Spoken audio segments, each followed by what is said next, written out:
G'day! Just testing the GoPro. Alright, man.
So you've got all the boxes out again. Yeah, I'm looking for a raw water pump seal. Ha! One of those! Found one! How many have you got? I don't know, 10? How many do you need? One? Oh, two. I've got all the good stuff here. So I'll do both pumps while I'm doing pumps. Everything's up. Yeah, when you gotta get to the... What is that? That should, I don't know what we should call that, but that should get a That's name. like the bulk parts area. Yeah. Oh, it's full of water down here. Oh. That's from the chain plates, isn't it? Oh, yuck. Really bad. Oh, I can hear it. Is it like a pool? Mm-hmm. What's happened? Ugh. Is it salt water? Or is it rainwater? We've got a bit of a flood in the locker by the looks of it. You're lucky I investigated it. Yeah. Have we got much stuff down that level? Yeah. Oh. Do you want another bin? Just take that out so we can dry it. Okay. And yeah. Oh, I can hear it. What are you doing down there? Just seeing how the extent of this water. Okay.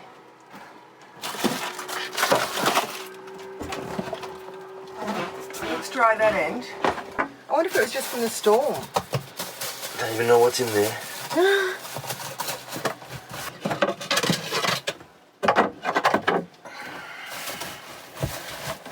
That looks heavy. Belt sander. Trying to vacuum the water out. Yeah, this liquid sucker was on board when we got the boat, and we've used it quite a bit for cleaning up bilges. But for some reason, she's not shopping. That's what we're trying to get out. The water down there. It's not too bad. Wayne, what are you up to? I'm just getting the water out of this locker that's come in. No, actually, trying to get the water out of the locker. Because in that storm, it came down the chain plate because we've got to seal them properly. But it's going to be slow. It's going to be slow, but we'll get there. We've got a lot of stuff here on the workbench. Yeah, I'm just putting new seal into the pump. What's that you're putting in? Oh, it's just a bit of grease. It just helps the lip seal go in a bit easier. Just synthetic grease, nothing. There's a shaft with bearings on. The bearings are fine, so I'm not going to replace them because I don't have any. So with the shaft to go back in, this little like a little thing will go back in, a new impeller will go back in, and then we'll be good to go again. Now, I don't know if you know the trick about pushing seals in and out, but the best way to do it, same with knocking bearings back in and out, is find a socket that's not the same size as the center, but the same size as the outside. Like that, right? Make sure the socket fits into where the seal's going. Make sure it goes right around the outside beautifully. So what you can do then is push the seal in to the flush point. You can't push any further. So you put your socket in. You don't need a hammer for getting seals in. Just give it a tap so it goes just past flush. or to the seat. These actually have a seat in them, so you can only go, there we go. That's seated now all the way through to the seat, which is in here. So you can see there that the new seal is in. I also like to just lubricate the lip of the seal, because when the shaft goes back in, you don't want it to hang up or wear the seal prematurely. So that's the seal in. Then we get this little deflector sort of rubber that was already there, and stick that back in. That's sort of, it's not really, yeah, I don't know why that's there, because it's not really sealing anything. It's just taking up a little gap. I'll download the operation manual or the service manual on these pumps and I'll have a ride. Alright, so that's that. Now we've got to put I've left the bearings on the shaft, there's no point pressing them off. So we're just going to give them a bit of a lube and reinstall them. So just where the bearings go, back in here, bit of lubrication, bit of lube around the bearings. Don't forget to put a bit of lube around the shaft where it's going to go back through the lip seal.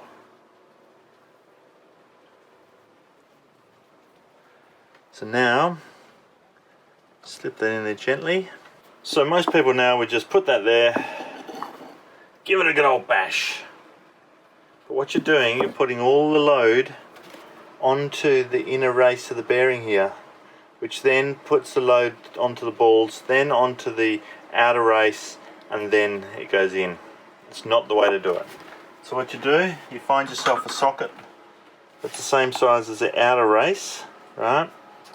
Tube socket, I'll go and get one later.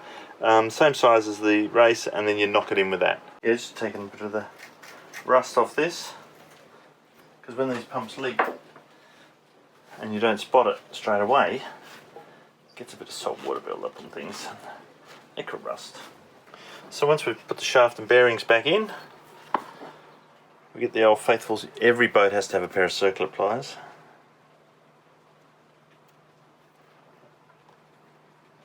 So just pop that circlip back in. What I do on these pumps is I get a good liberal load of grease and put it around this circlip, because they're mild steel or spring steel and they rust really easily, and once they're corroded in there, they're really hard to get out. So grease up that O-ring, the circlip, and it holds it in. So more grease. This synthetic stuff is incredible for non-wearing, just for coating. So what we do is, because this is stainless steel, the shaft, and the impeller is not, we don't want them to bind, and getting these in and out is hard enough as it is. Using surgical tools, pliers, whatever you got, they're not easy. And the little secret to getting them in easily is a bit of dishwashing liquid, and you just liberally coat the outside of the rubber with dishwashing liquid. Now this dishwashing liquid won't hurt the inside of the engine, and it will be gone after a minute of the impeller turning. Now the hard part is to get this thing in. So it's sort of a twist and push until it hits the spline lines up. Someone will maybe tell me an easy way of doing this, but I don't know of one. Right, so let's see if the spline's lined up. Of course everything's greasy and slimy when you do this. No, it hasn't lined up yet. There we go. So now it's lined up. So now these little puppies have to bend over as the whole thing goes in nice and square. Look at that. So the back face of the impeller acts as a seal onto the face of the backing plate. And you can see how it works here. It's quite simple. Water comes in, right? Sorry, water comes in. It gets pushed around here and slowly squeezed, squeezed, squeezed, and then really squeezed, and then in, squeezed, out. Yeah. So when you put this back together, grease on the O-ring here, put the backing plate on, job done. One Jabsco raw water pump, model I can't remember, ready to rock and roll. This is all the stuff that came out of the locker. I think there might be a few corpses there. Yeah. Well, I've got most of it out. There's a tiny bit in the bottom there. Keep going. What's happening now? What are you doing? Putting it back together? Yeah, just gonna nip up the Key lock. The little Allen key for the shaft thingo.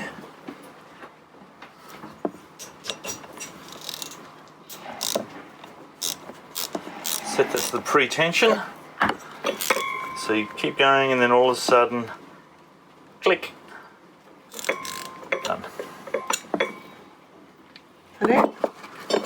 That's the pulley back on.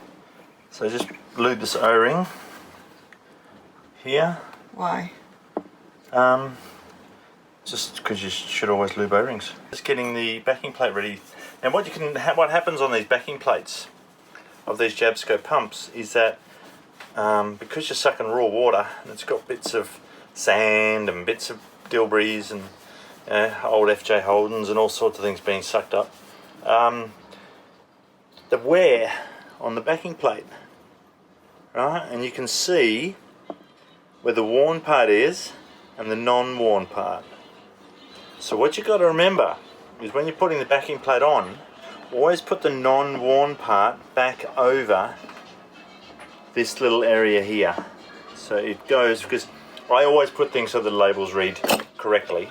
But if the last person had just put this on sideways and the wear was there and I put it back in, then what's going to happen is there's a lip here, quite pronounced lip, and the back of the impeller is going to be riding on that lip and prematurely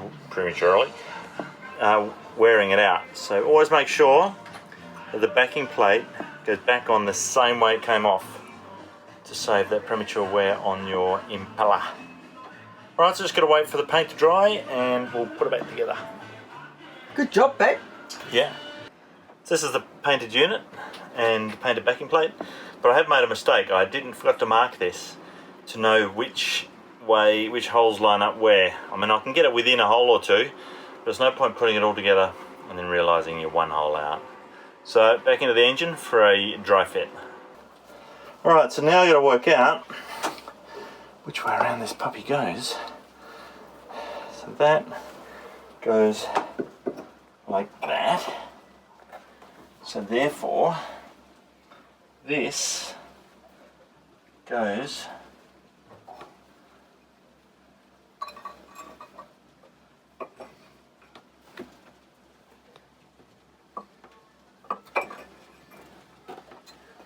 there. That's easy. So I'm just going to put 2 screws in Yeah. and see if it lines up. Okay. So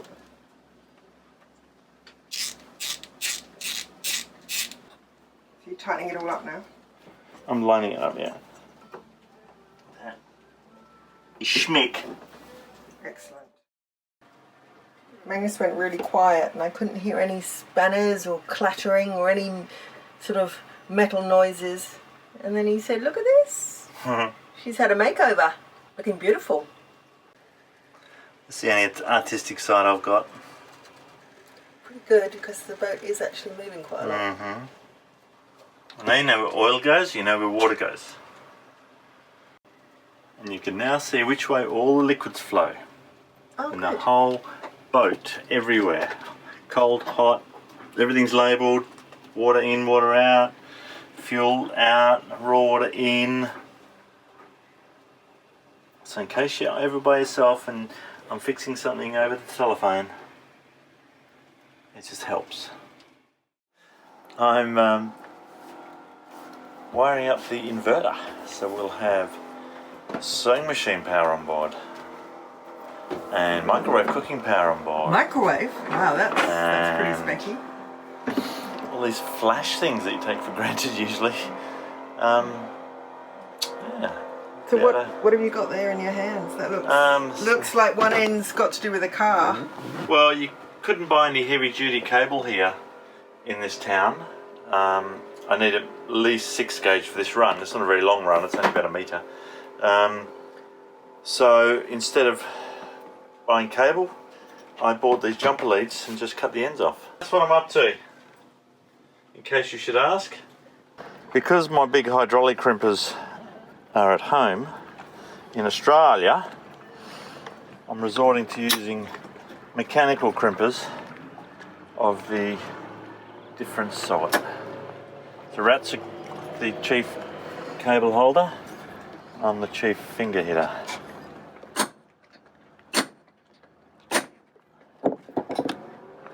Righto. So they are now crimped with a few tons of pressure. Then, like I always go on about, you should always finish electrical connections with some good old self-amalgamating tape.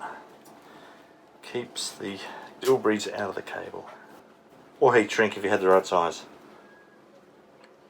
The epoxy lined dual wall heat shrink. Alright, so we're going to hook him up.